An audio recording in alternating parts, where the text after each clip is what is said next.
Fala galera, está no ar mais um Café com ADM, a sua dose de cafeína nos negócios. E presta atenção que o Café com ADM de hoje está turbinado de cafeína. Eu vou trazer um cara aqui que ele quer comprar a sua empresa. Ele tem uma vasta experiência em startups, principalmente no ramo de alimentação e delivery. Ele é o Álvaro Cambra Lopes, direto da Espanha, morando agora no Brasil, que se tornou um especialista em aquisição e escalabilidade. À frente da Toucan Capital, ele adquire empresas familiares e aplica metodologias de startups para fazer esses negócios decolarem. E ele vai explicar pra gente tudo sobre como funciona esse trabalho, o que ele enxerga em uma empresa e como você, empreendedor, pode escalar a lucratividade do seu negócio. Daqui a pouquinho o Álvaro chega por aqui, fica ligado.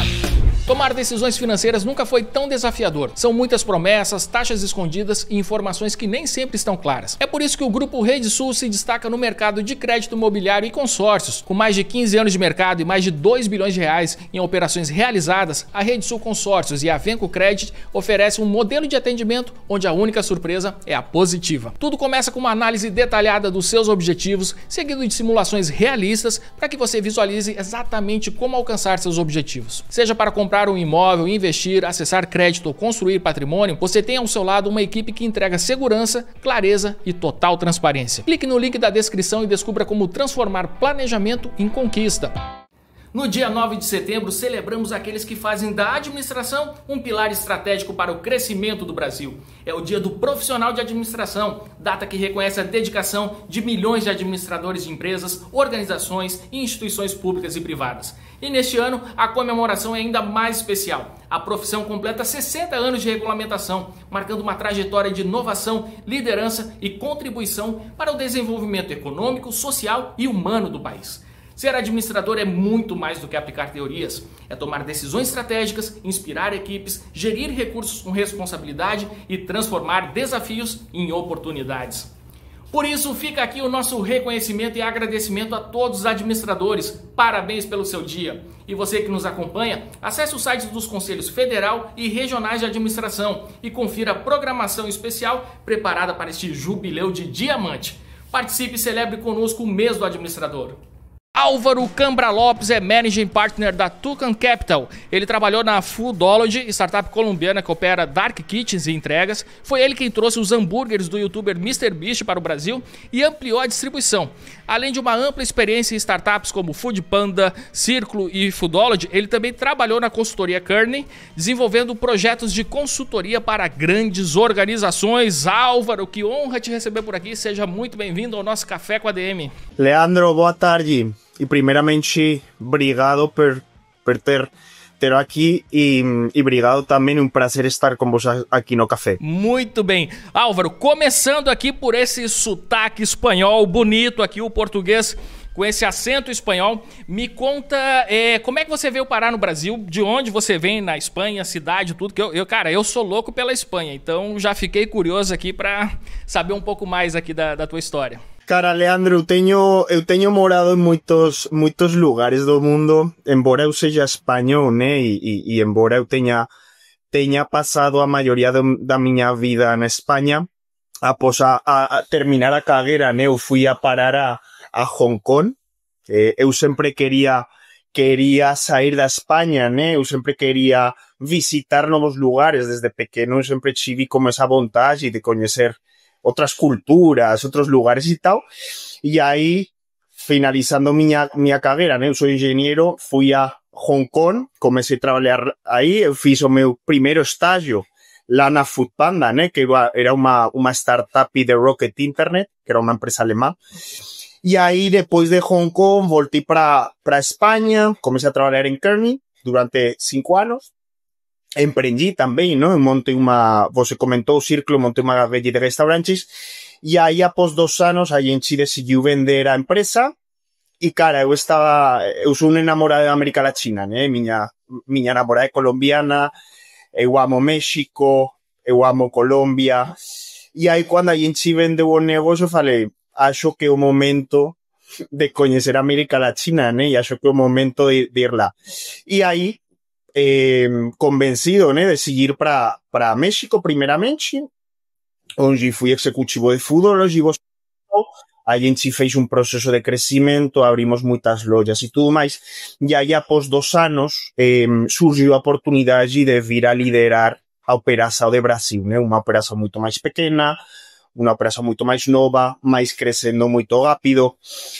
E precisamente por isso eu terminei no Brasil, né? Como espanhol não é muito óbvio terminar no Brasil, né? Porque temos uma barreira de língua, também uma barreira cultural, né? No começo, mas a vida você nunca sabe o que vai te deparar, né? E terminei no Brasil e agora já depois de quase 3 anos aqui, felizes, ¿no? Com minha família felizes e olhando e enxergando que o Brasil é um país incrível, não só as pessoas incríveis, né? Mas também as oportunidades, né? E agora falaremos mais em detalhe, mas Brasil é o melhor país da América Latina. Então, se você quer morar na América Latina, acho que Brasil é o país. Que bacana, olha só, então já enche o peito aqui de orgulho, né, o coração brasileiro batendo forte.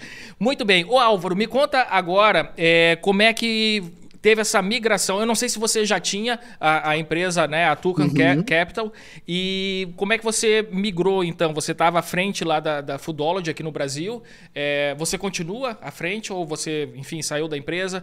E como é que nasceu aqui a Toucan Capital, especializada aí na aquisição de empresas familiares?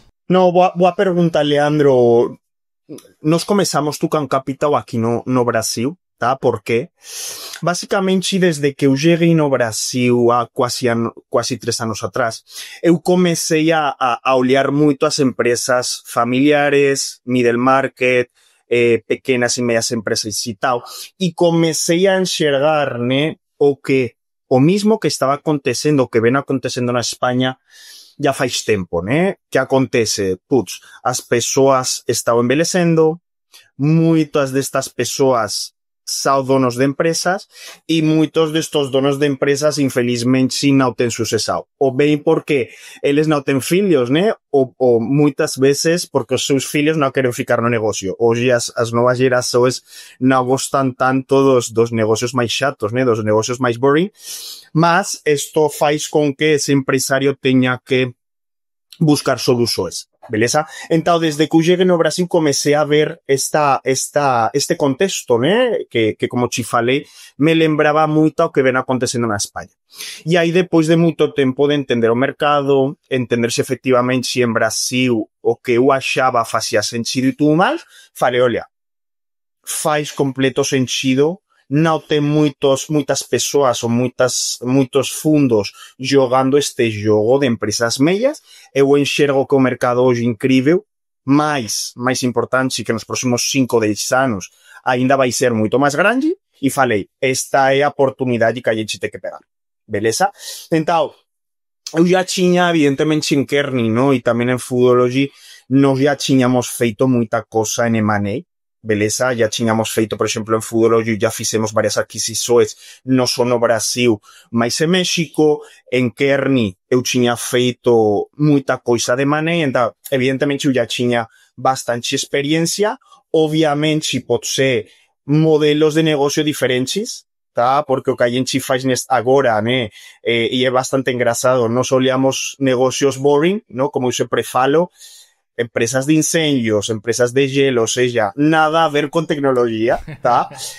Mas é onde nós enxergamos a oportunidade, tá bom? Então, evidentemente, um processo muito de falar com donos, evidentemente, continuar conhecendo o mercado de empresas médias no Brasil, mas, para mim, o mais importante é a oportunidade que nos enxergamos incrível, né? E como eu sempre falo, Brasil precisa de muitos mais donos e de muitos mais empresários. E também uma coisa que eu estou querendo puxar, né? Perfeito.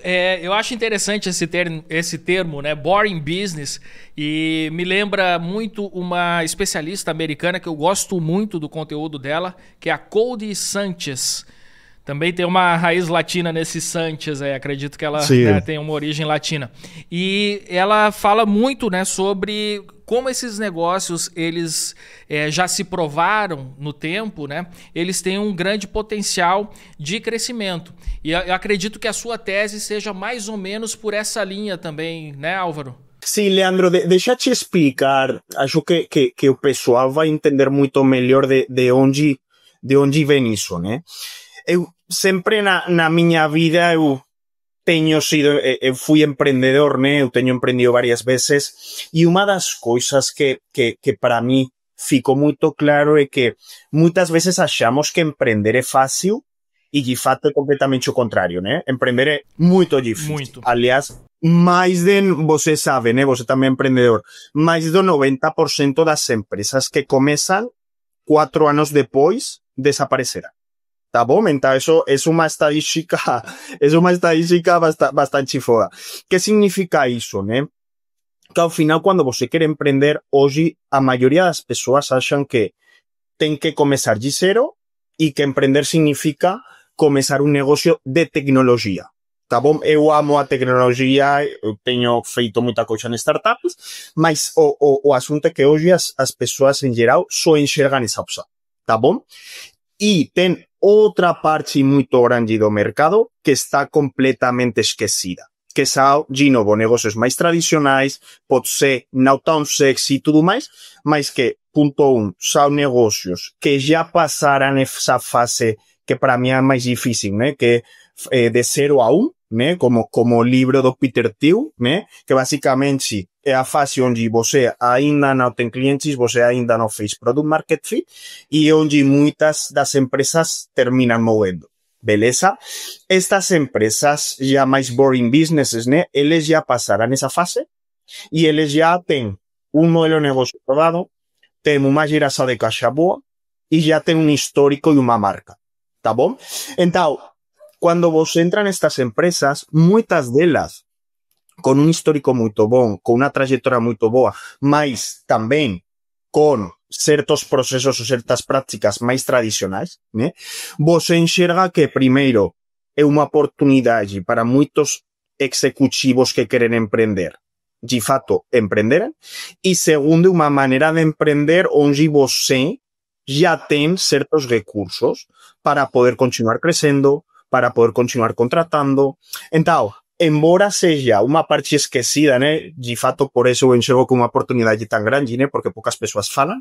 É uma oportunidade que está aí, né? E uma oportunidade que cada vez mais pessoas vão enxergar. E aí é onde, voltando à tua pergunta, Leandro, é aí onde entra Cody Sanchez, né? Que ela vem desenvolvendo, né? E vem como educando isto nos Estados Unidos, onde nos Estados Unidos muito parecido no Brasil, tem uma porcentagem muito grande de boring businesses, negócios familiares e negócios não tão sexy, mas que fora disso é a parte mais importante da sociedade e da economia americana, o mesmo que no Brasil.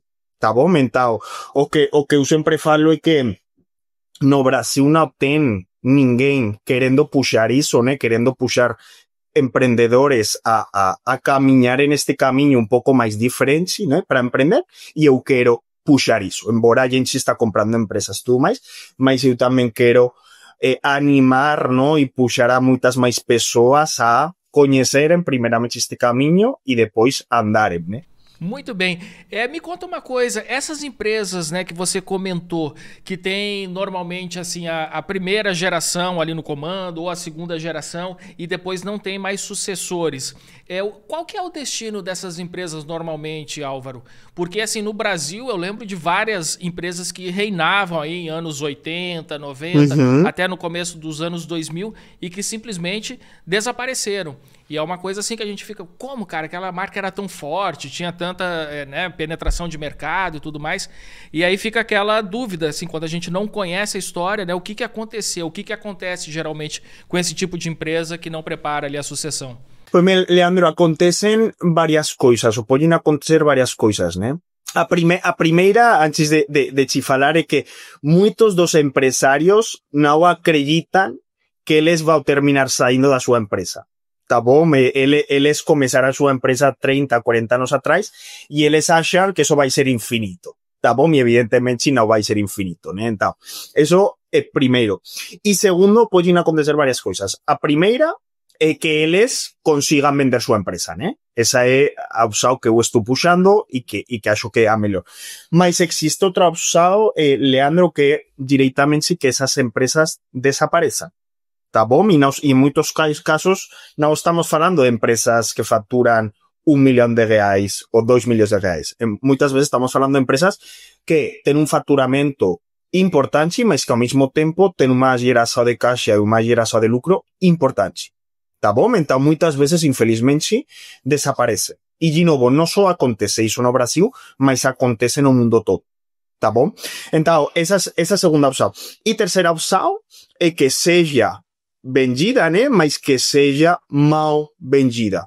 Que acho que às vezes é muito pior que diretamente a empresa desapareça. Tá bom? Então, acontecem essas coisas. Obviamente, né? Cada vez o empresário mais de 60, 70 anos cada vez mais enxerga esta opção de vender, mas uma das coisas importantes e que com certeza muitos dos empresários que estão te ouvindo e que te seguem vão concordar comigo é que para muitos destes empresários o mais importante não é o dinheiro. Aliás, muitos deles já construíram patrimônio, né?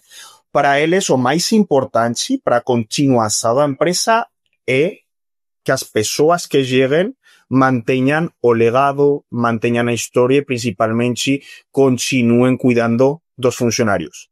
Tá bom? Essa é uma das coisas que quando você fala com empresários raiz, eles mais valoram. Muito bem.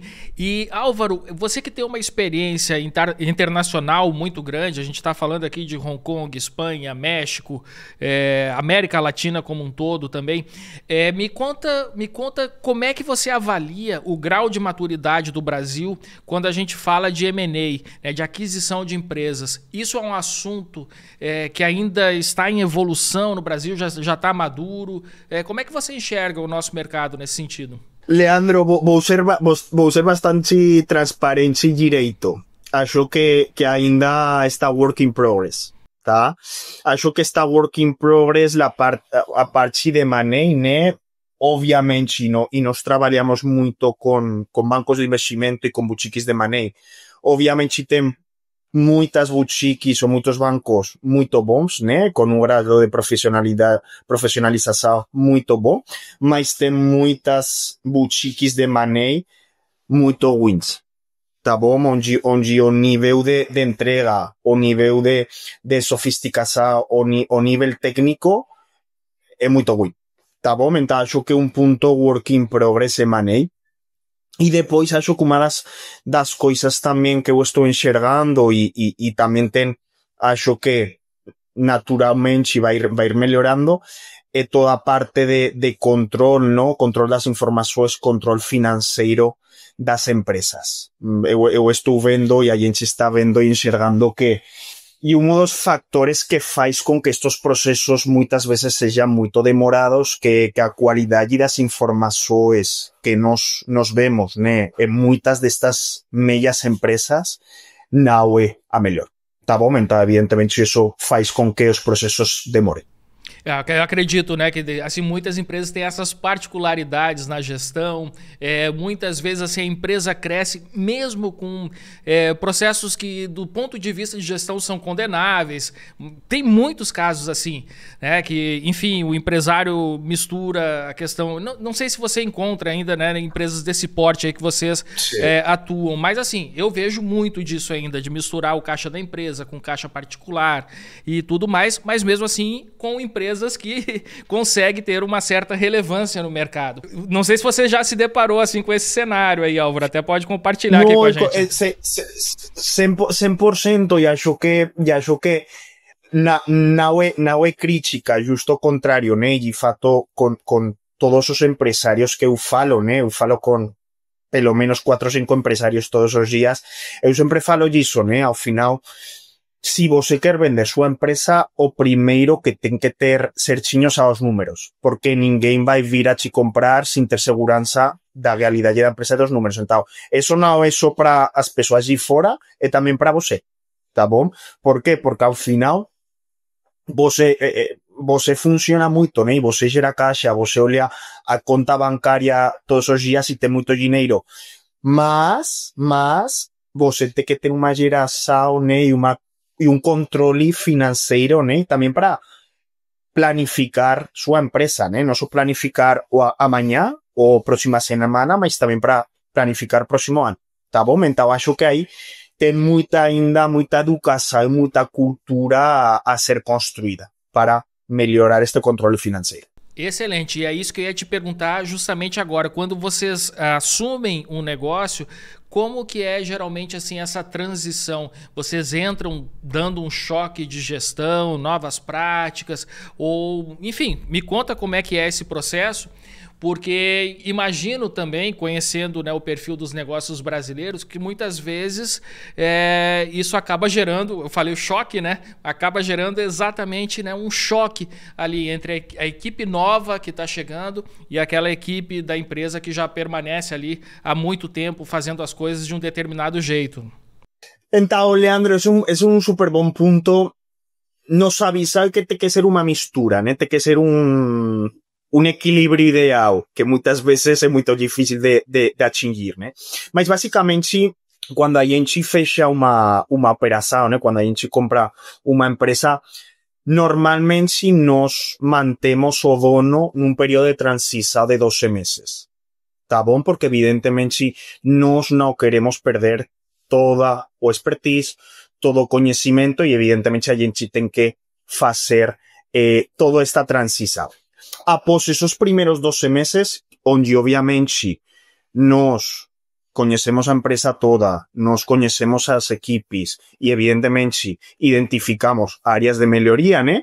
A partir de aí, a gente começa a estruturar um plano, né? Um plano onde pode ser certas empresas precisam mais foco na parte financeira no início, pode ser outras empresas precisam mais push na parte comercial, mas evidentemente nosso objetivo sempre é balanceado, tendo uma visão de continuar construindo a empresa, continuar melhorando e sendo agressivos nesse sentido, né? Putz, a empresa tem umas bases sólidas, mas ainda podemos fazer mais, mas ao mesmo tempo tendo certeza de que a equipe é importante, que os funcionários é a base do negócio e que en certos momentos ten que ser feitas mudanças. Tá bom? Então, de novo, tem que ser sempre un balanço, né? Un equilíbrio ideal com o objetivo de continuar melhorando a empresa.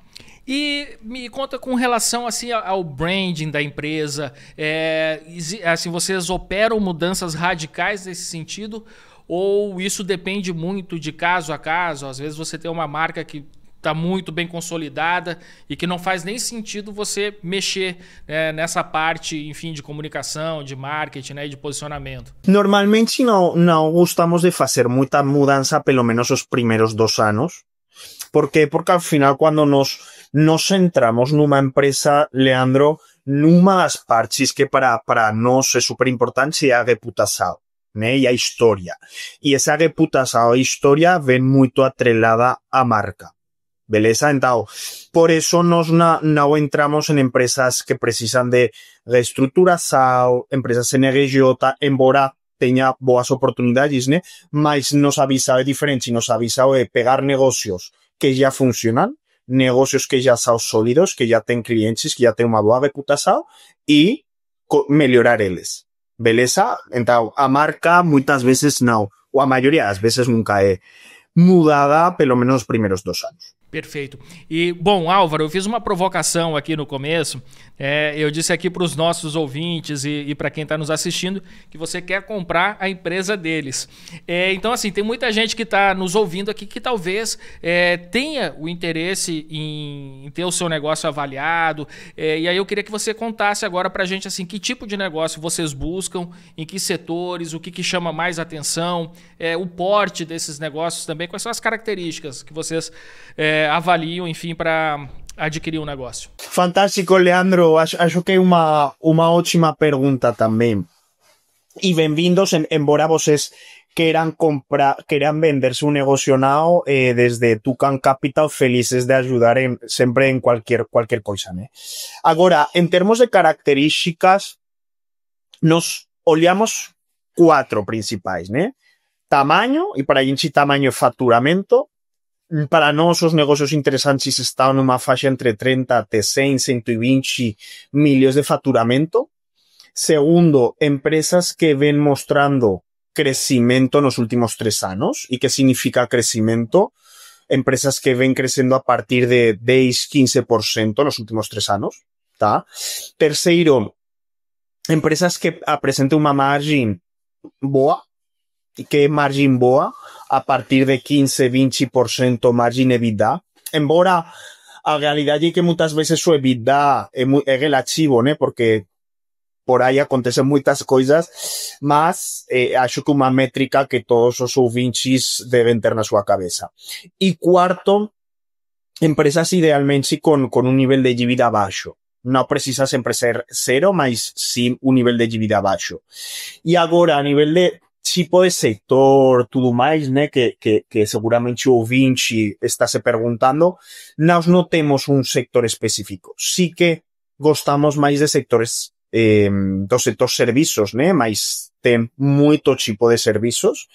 Por quê? Porque ao final são empresas que normalmente têm parte da sua receita recorrente, né, atrelada a contratos ou pelo menos muito previsível. Então, nós preferimos mais esse tipo de negócios. Agora, principalmente as 4 características que eu falei: tamanho, margem, crescimento e nível de dívida. Perfeito, então você que está aí nos ouvindo ou assistindo, já sabe o que você tem que prestar atenção aqui para chamar a atenção, por exemplo, aqui do Álvaro, né, que está à frente aqui da Tucan Capital. Bom, Álvaro, conta aqui pra gente também, assim, você que tem experiência nisso, quais são os principais desafios que você observa no Brasil com relação à gestão de empresas familiares? Você já deve ter visto muita coisa que se repete na gestão desse tipo de empresa. Conta aí pra gente o que você já chamou, o que chamou a tua atenção? Pois minha, Leandro, vou te falar 3 coisas. Tá? A primeira, e nós já meio que comentamos, né, é a parte financeira. Uma das coisas que continua me surpreendendo, né, e aliás, não significa que isto só acontece no Brasil. Eu que sou espanhol, nas empresas mais meias e tal, isto acontece também, tá? O primeiro que mais me surpreende ainda é o baixo controle financeiro que en empresas de un certo tamaño ainda existe. Que significa iso? Basicamente, não enxergar a parte financeira como a parte estratégica, né? Não enxergar que os números têm que mostrar para onde ir, mais que os números, pelo menos o que a gente vê, avisado é que os números têm que estar porque tenho que pagar tributos, o governo vai encher meu saco se eu não faço e tudo mais. Então, acho que o primeiro ponto, né, primeira tarefa é melhorar o controle financeiro, não enxergar o controle financeiro como eu tenho um contador lá fora e ele faz toda a tarefa, não. O controle financeiro tem que estar internalizado e que tem que ser controlado e ter pessoas boas aí. Então, eu diria esse primeiro ponto. Segundo ponto, eu não sei se é bom ou é ruim, mas eu estou vendo isso, que em geral o empresário mais de uma certa idade, não, a partir de 50, 60 anos, é bastante conservador, tá? Eu entendo muito de onde vem isso, né? Mas uma das coisas que eu vejo com muitas empresas é que eles poderiam estar crescendo muito mais, seguramente sem tomar muito mais risco, mas o empresário em geral, o empresário brasileiro, por conta de todos esses ups and downs históricos no Brasil, tende a ser bastante conservador, tá? E terceiro, uma das coisas que eu também enxergo, e aqui pode ser, vou ser um pouco polêmico, muitas destas empresas funcionam mais como uma família que de fato uma empresa, no sentido onde pode ser eles já têm certeza de que certas pessoas do time não estão performando ou poderiam ter pessoas que performassem muito melhor, mas por conta de que essas pessoas já estiveram como empresa há 20, 25 anos, existe um certo receio a fazer mudanças. Então, enxergo também estas pessoas que começaram seus negócios, estes empreendedores raiz e grandes empresários, muitas vezes funcionam mais como como uma família e não tanto como uma empresa. Então, eu diria essas 3 coisas principais, Leandro. Cara, que legal. Olha aí, dá uma tese, um belo estudo científico, inclusive, da gestão de empresas familiares aqui no Brasil. Legal essas observações, Álvaro. Álvaro, e com relação ao ambiente brasileiro, isso que é uma coisa assim, que a gente também é muito estudado e nós estamos sempre nos rankings mal posicionados com relação à facilidade de se fazer negócios no Brasil. E aí eu queria, primeiro, saber da tua percepção sobre isso, se realmente o Brasil é um país muito complexo para se fazer, para se tocar um negócio. E segundo, confirmando aqui essa premissa, por que que o Brasil te atraiu? Se for um local, assim, se for um país que é tradicionalmente visto como difícil, né, para se tocar um negócio. Vou começar pela última pergunta, Leandro, que eu gosto muito, porque muitas pessoas aqui me perguntam, putz, você é europeu, por que você está aqui?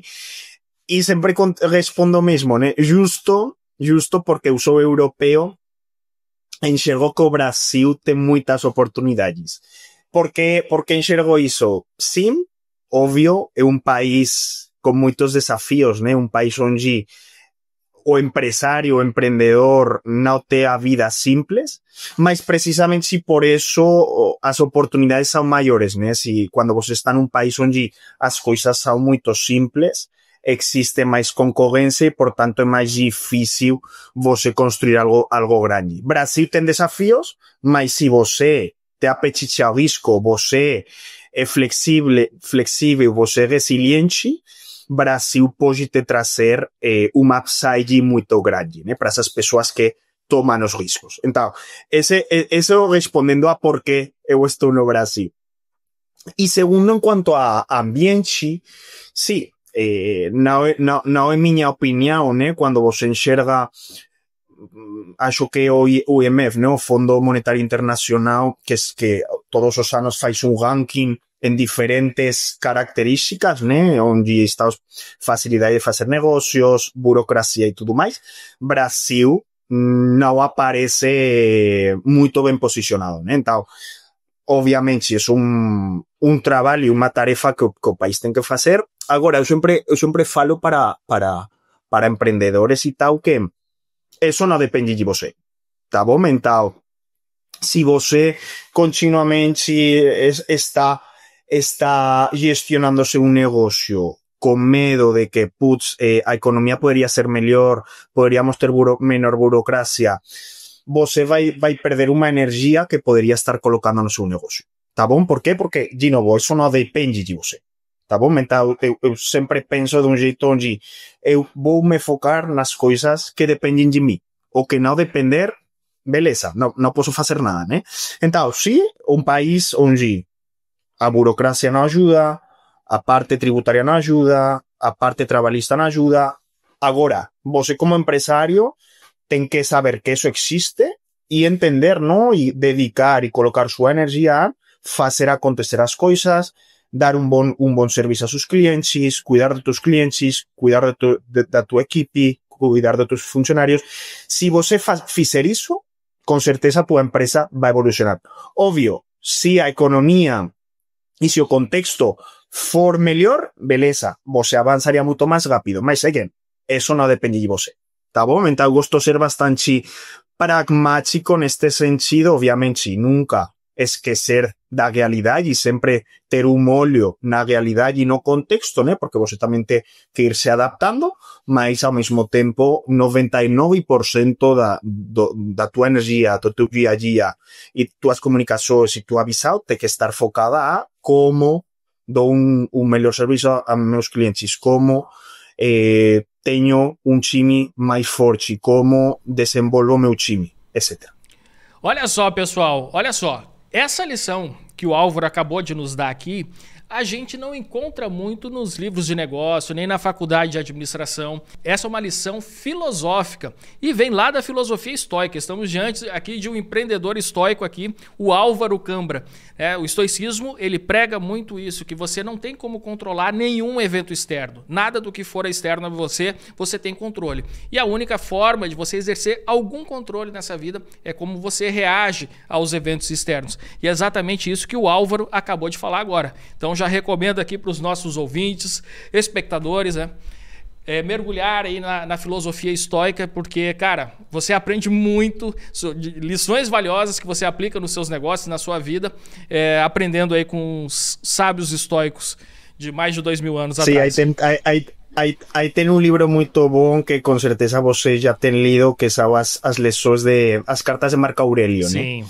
É um livro que você tem que digerir, porque não é simples, mas tem lições muito boas, né? Trazendo o ponto que você está falando do estoicismo. Verdade. Aqui, ó, na minha mesa aqui, Álvaro, eu tô aqui com o meu Marco Aurélio de estimação. Eu tenho vários. Tenho um na minha mesa, no escritório, tenho outro aqui no estúdio e outro em casa também. Sempre me lembrando disso aí. Muito bem. Álvaro, agora voltando aqui um pouquinho no tempo, cara, que eu fiquei super curioso e queria saber de você, que eu contei aqui na apresentação. Você foi o cara que trouxe os hambúrgueres do MrBeast aqui para o Brasil. E eu queria que você comentasse um pouquinho dessa história também, porque eu fiquei super curioso. A gente está falando do MrBeast, que é o maior youtuber do mundo, meus filhos adoram, enfim. Então eu queria que você contasse aí essa curiosidade pra gente. Cara, nós tivemos a sorte de que em Foodology pegamos a exclusividade da franquia de MrBeast em América Latina. Tá bom? E evidentemente América Latina, incluindo o Brasil, né? Então, nós começamos com MrBeast no México, depois começamos com MrBeast na Colômbia, e foram sucesso tras sucesso, né? E aí, quando eu estava aqui já no Brasil, né, liderando o Foodology, falamos, olha, pode ser Brasil, óbvio, né, culturalmente Brasil tem certas diferenças com México, com Colômbia, e tínhamos dúvidas de se ia funcionar MrBeast aqui, né, porque depois nós vimos que não, que aqui, que em Brasil era super famoso, mas no começo tínhamos dúvidas. Então, lançamos. E, cara, o lançamento foi uma loucura. Ou seja, recorde tras recorde, cada dia de operação era um novo recorde. Fizemos muitas parcerias. Acho que aqui tivemos várias semanas onde nos medíamos o performance de nossas lojas por número de pedidos por dia, né? Y básicamente, normalmente nosa media ficaba entre 200, 250 pedidos por día. Cuando lanzamos MrBeast, no tiñamos día que no superásemos 600, 700 pedidos por día, incluso tendo algún día con máis de 1000 pedidos, o cual é uma loucura, né? Impressionante. Então, foi incrível. Aí você vê, né, a importância, e acho que também é uma coisa muito importante para qualquer empresário, obviamente em outro nível, mas aí você enxerga a importância de ter uma imagem, né, e ter o CEO sendo a imagem da marca. Beleza? Porque cada dia mais, e de novo, MrBeast é o claro exemplo de isso, a cara cada vez vai vender mais e cada vez vende mais que qualquer publicidade que saia da empresa e tudo mais. A cara da empresa, que o CEO é o diretor e o presidente, cada vez vai ser mais importante. Então, é uma história interessante, né? Uma coisa que tivemos a sorte de vivenciar aqui, né? E evidentemente foi algo que, um produto muito legal que o público brasileiro só por coisas da vida só aconteceu em São Paulo e em Curitiba, né? No Rio não aconteceu, mas foi uma coisa que o público paulistano conseguiu experimentar, e a verdade bastante orgulhosos de ter feito isso. Que bacana, cara. Que história fantástica.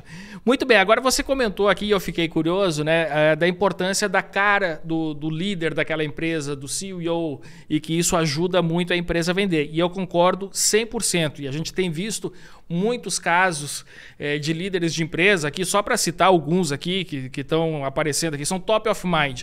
Então, o velho da van, o famoso velho da van, uma grande personalidade que acaba impulsionando ali as vendas da empresa. O João Adib da CIMED também é um líder que está muito presente nas redes sociais. Enfim, isso, cara, transformou ali a marca CIMED em algo assim, em outro nível, outro patamar. E vários casos aqui a gente tem no Brasil de personalidades, de CEOs e líderes de empresas que viram personalidades e com isso a empresa acaba vendendo mais. Aí eu ia te perguntar, como é que vocês fazem exatamente com relação a esse ponto, tendo aqui, levando em consideração a importância, né, da figura desse líder, desse CEO, do fundador, quando vocês adquirem uma empresa, porque aí o fundador ele vai sair ali daquela empresa, e aí você não tem mais aquele porta-voz que estava anos e anos ali à frente daquela empresa. Como vocês costumam lidar com essa estratégia de ter um líder à frente da empresa mostrando a cara? A realidade, Leandro, é que a mayoría de estas empresas que nos olhamos, que nos buscamos comprar, etcétera, etcétera, no hacen comunicación para o exterior. Tá? Normalmente, si todas estas empresas, o empresario, evidentemente, si faz muita labor comercial, mais interna con clientes, mas meu punto vai más con comunicar, avisar os valores, o porqué da empresa para o exterior. En muchos casos, pessoas que você ainda não conhece, né? Então, a resposta é, a maioria destas empresas, por não falar 100%, não fazem isso. De fato, poucas pessoas ou poucas empresas, embora não sejam meias empresas, incluso mais corporações grandes, ainda não fazem. E uma parte que nós, desde o primeiro dia, queremos colocar, né? Não só comunicação dos níveis, comunicação para o exterior e comunicação para o interior da empresa, porque ao final do dia o teu funcionário ou as pessoas que formam parte do teu time também têm que ser comunicadas de por que faz sentido esta empresa, que queremos buscar com esta empresa, quais são os nossos clientes, por que nosso cliente tem que estar com a gente. Então, sendo marketing, também é muito importante, né? Mas, ao mesmo tempo, você também tem que comunicar para fora. Evidentemente, de novo, por que a empresa, por que os clientes têm que estar com você, e valores muito claros. Tá bom? Então, nos avisar sempre a esses dois níveis, desde o primeiro dia. Muito bem, Álvaro, cara, eu tenho acompanhado aqui os teus conteúdos na rede, agora que a gente está falando desse tema, e eu tenho gostado muito, tenho aprendido muito sobre negócios contigo, então eu já quero deixar aqui a recomendação, quero que você passe aqui para a turma, seu Instagram, onde você está produzindo conteúdo para a gente poder grudar em você e aprender cada vez mais, e também como é que a turma que está nos escutando, enfim, acompanhando aqui o Café com a DM, pode fazer para conhecer mais sobre a Tucan Capital. Fantástico. Olha, Leandro, eu sou o claro exemplo de começar a criar marca pessoal e marca da empresa faz pouco tempo. Eu sempre, e minha esposa sempre enche o saco comigo sobre isso. Eu sempre odiei Instagram, nunca gostei de me expor, etc, etc. Porém, desde o começo deste ano, de 2025, para mim ficou muito claro que isso tinha que acontecer. Tá bom? E por isso, desde o início do ano, comecei a gerar muito conteúdo em LinkedIn. Desde faz 3 meses comecei a gerar muito conteúdo no Instagram, porque gostemos ou não, no nosso dia a dia, se não é por essas plataformas, não chegaríamos a tantas pessoas como poderíamos chegar. Tá bom, mental. Para cualquier empresario que esté ouvindo esta entrevista y esté pensando, olha, gostaria de fazer isto, mas tenho receio, não me atrevo e tudo mais, eu sou o claro exemplo de que vocês podem fazer e é muito importante, né? Agora, onde vocês podem nos achar, então, no Instagram, Álvaro Cambra Lopes, tá bom? Assim, Álvaro Cambra Lopes com Z, e no LinkedIn, Álvaro Cambra, tá bom? Então, aí, como o Leandro falou, todas as semanas eu coloco conteúdo, eu acredito que de bastante valor, né? Tanto para empresarios que están en esa jornada de comenzar a se perguntar si precisan vender su empresa, mas también para personas que están pensando en emprender, que ainda no conocen que comprar empresas es una opción para emprender. De nuevo, bienvenidos a ese conteúdo y dejo aquí mi contacto para que vocês puedan entrar en contacto conmigo, con dudas, etc. Feliz de ajudar a cada de vocês a resolver essas dúvidas, né? Seja empresário, seja empreendedor que quer comprar uma empresa. Muito legal. Álvaro, cara, você falando aqui, e eu sempre penso nisso, às vezes eu repito isso aqui no Café com ADM, mas a gente está completando aqui no Café com ADM, só no podcast, 9 anos de idade agora em setembro. A gente começou em setembro de 2016. Então são 9 anos. E eu agradeço sempre a Deus, sei lá de onde veio essa inspiração. Aliás, até tenho que fazer um agradecimento formal ao querido Flávio Augusto, porque veio dele principalmente o estímulo de criar um podcast próprio. Eu participava do podcast dele antes e o Flávio falava: Leandro, está na hora de você ter o seu próprio podcast, e para mim era um desafio enorme. E, enfim, mas assim, eu agradeço por ter tido a coragem de topar esse desafio, porque todas as semanas, desde setembro de 2016, eu converso com pessoas que são extremamente talentosas, que têm um conhecimento muito grande, que têm uma experiência muito grande, cara, e isso tem aberto para mim não só a minha mente, mas também muitas possibilidades de negócio. E então eu fico muito feliz de poder compartilhar todas essas lições aqui, todas as semanas, porque assim, para quem nos escuta, cara, isso é uma aula. Todas as semanas eu tenho uma verdadeira aula aqui e vocês que nos acompanham têm a possibilidade, a oportunidade de aprender também. Então, aqui, agradecendo aqui a essas pessoas que contribuíram, né, para o Café com ADM acontecer, agradecer a quem nos acompanha há tanto tempo, porque senão também não teria como esse podcast se manter, e agradecer a você, Álvaro, pelas lições que você compartilhou aqui hoje. Cara, para mim foi inestimável. Eu saio daqui transformado deste Café com ADM de hoje. Queria te agradecer, cara. Muito obrigado mesmo.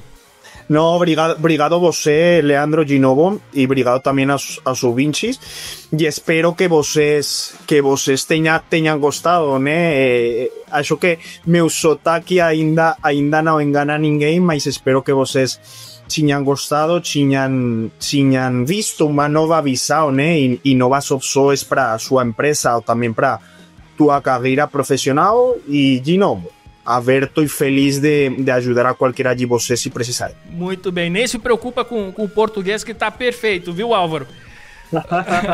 Muito bem. E você aí do outro lado, o que você achou do Café com ADM de hoje? Aqui com Álvaro Cambra Lopes, uma fera em empreendedorismo, com lições aqui inestimáveis, cara, para você colocar em prática nos seus negócios e também para estar aberto às oportunidades. Gostei muito das visões que o Álvaro compartilhou aqui hoje.